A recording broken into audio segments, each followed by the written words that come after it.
paz, irmãs. Como eu tinha mencionado no vídeo sobre as pragas do Egito, hoje vamos conhecer a história de José, filho de Jacó, que foi vendido ao Egito como escravo. Jacó era filho de Isaque e neto de Abraão. Ele era casado com Raquel, que era sua esposa preferida, com quem teve seu filho José já na velhice. José era seu filho preferido. Jacó o amava mais do que a todos os seus filhos, e por amá-lo, o presenteou com uma túnica toda colorida, o que despertou o ódio e os ciúmes de seus irmãos. Ainda muito jovem, Deus concedeu a José a capacidade de ter sonhos proféticos, que revelavam um futuro distante. Ele tinha muitos sonhos, mas ainda não os compreendia, e por sua inocência ele compartilhava com seus irmãos. E quanto mais ele sonhava e compartilhava, mais os seus irmãos o odiavam. Houve então uma grande conspiração de seus irmãos. José foi enviado por seu pai ao encontro de seus irmãos que estavam apacentando as ovelhas em Dotã. Quando seus irmãos o viram de longe, arquitetaram um plano para matá-lo. Porém, seu irmão Rúben não concordou. Pediu que os irmãos o lançassem em uma cova, para que ele pudesse salvá-lo depois. Rúben se afastou um momento e Judá convenceu seus outros irmãos a venderem José para mercadores que passavam pela região. E assim o venderam por 20 moedas de prata. Quando Rúben voltou ao poço para resgatar seu irmão, viu que chegou tarde demais e lamentou profundamente, chegando a rasgar as suas próprias vestes. Os irmãos então pegaram a túnica de José, mancharam de sangue de animal e devolveram a Jacó. Quando Jacó recebeu a túnica de seu amado filho, entrou em profundo luto por ele, e ninguém pôde ou conseguiu consolá-lo. A chegada de José ao Egito. Os mercadores venderam José no Egito para Potifar, oficial de Faraó e capitão da guarda. Mesmo sendo vendido como escravo, José prosperou, pois Deus estava com ele em todo o tempo. Potifar confiava tudo o que tinha, toda a sua casa, nas mãos de José, e tudo o que José fazia prosperava. Nós podemos perceber que mesmo em meio às adversidades da vida, Deus não nos abandona. Ele permanece nos protegendo, nos guardando e suprindo todas as nossas necessidades.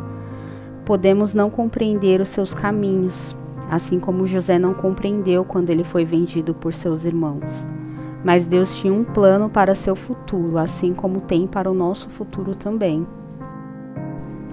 A esposa de Potifar se apaixonou por José, mas não foi correspondida por ele. Ela tentou por vários dias, mas José permaneceu leal a Potifar e fiel a Deus, e se recusou a deitar-se com ela. José estava vivendo debaixo de uma bênção de Deus, mas o inimigo estava tentando sua fidelidade, para fazê-lo pecar e perder a sua condição atual, assim como ele faz conosco. Mas como está escrito em 1 Coríntios capítulo 10, versículo 13, não veio sobre vós tentação, senão humana, mas fiel é Deus, que não vos deixará tentar acima do que podeis. Antes, com a tentação, dará também o escape, para que possa suportar. A esposa de Potifar mentiu para as autoridades e disse que José a atacou, então ele foi preso. Porém, Deus continuava com ele. Não importa qual seja a situação, Deus transforma aquilo que era para ser maldição em bênção, desde que permanecermos fiéis. José conquistou a confiança do carcereiro e passou a cuidar do cárcere e de todos que estavam presos lá. Estando José ainda preso, chegaram 2 novos prisioneiros, o chefe dos copeiros e o chefe dos padeiros. Os 2 prisioneiros tiveram sonhos misteriosos que não conseguiam entender. José os ouviu e interpretou o sonho de cada um. Mostrou que o chefe dos copeiros voltaria à sua posição de honra ao lado do rei, mas o chefe dos padeiros seria enforcado em uma árvore. A única coisa que José pediu era que se lembrassem dele e o defendessem diante de Faraó, já que ele era inocente, e apesar disso, o chefe dos copeiros esqueceu-se de José. Depois de 2 anos, Faraó passou a ter sonhos que o perturbavam. Ele chamou todos os magos e sábios do Egito, mas ninguém conseguia interpretá-los. até que o chefe dos copeiros se lembrou de José, que foi chamado na presença do faraó. José deu uma interpretação exata dos seus sonhos. O Egito passaria por um grande período de fome. Era isso que os sonhos diziam. José aconselhou o faraó a eleger um governador, alguém que fosse capaz de administrar e supervisionar a produção da terra, de forma que o Egito fizesse um grande estoque, para que não passassem fome no futuro. Diante de conselhos tão bons, Faraó o colocou nessa posição de poder sugerida. Ele passou a ser o governador do Egito, o homem mais poderoso daquele lugar, abaixo apenas do próprio Faraó. Sua vida mudou completamente a partir deste momento. Ele começou a viver no palácio, vestindo linho fino, corrente e anel-selo do Faraó. Recebeu do rei também uma mulher, filha de um sacerdote. José fez uma ótima administração e não faltou alimentos em toda a terra do Egito. O reencontro de José e seus irmãos. Diante da fome prevista por José, Jacó mandou 10 de seus filhos descerem ao Egito para comprarem trigo para sobreviverem. Benjamim, o mais novo, porém, ficou com o pai. Quando os filhos de Jacó chegaram ao Egito, José os reconheceu. Porém, seus irmãos não o reconheceram.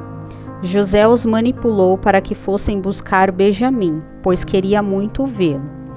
Quando os seus irmãos voltaram para Canaã, José mandou que enchessem os jumentos de trigo e devolvessem a prata que eles usaram para pagar. Diante disso, os irmãos pensaram que seriam acusados novamente. Assim, eles retornaram ao Egito com Benjamim, presentes, toda a prata que receberam de volta e mais o dobro, com medo de José. José ficou muito emocionado ao reencontrar seu irmão mais novo, Benjamim, e teve que sair de onde estava para chorar. José revela a verdade aos seus irmãos, e eles ficaram perplexos com a revelação e com o que Deus tinha feito através da vida de José. José instruiu que Jacó passe a morar no Egito, onde não há fome. O próprio faraó intervém na ação de José, auxiliando-os na viagem de Canaã para o Egito. Foram providenciados carruagens, mantimentos e uma terra para se estabelecerem. O reencontro de José e Jacó. Quando Jacó chega ao Egito, José corre em sua direção para abraçá-lo e chora de alegria. Jacó foi levado para conhecer o faraó e em seguida recebeu as melhores terras do Egito. A fome se alastrou fortemente e José administrou muito bem todo o Egito, tornando o faraó ainda mais poderoso e rico do que já era. O tempo passou, Jacó estava para morrer, e então ele abençoou todos os seus filhos e foi sepultado. Após alguns anos, depois de conhecer as gerações de seus filhos, José também morre, aos 110 anos. E antes de sua morte, ele fez seus irmãos jurarem levar seus ossos para fora do Egito. Apesar de todos os desafios, Deus sempre esteve presente na vida de José, o guardando e o fazendo prosperar em lugares e situações inimagináveis. Esse mesmo Deus, ele continua nos guardando e nos abençoando, e nosso único dever é permanecermos fiéis e confiantes em seu cuidado. Se você gostou dessa devocional, se ela te edificou de alguma forma, deixe o seu like, compartilhe com uma irmã em Cristo e que Deus a abençoe.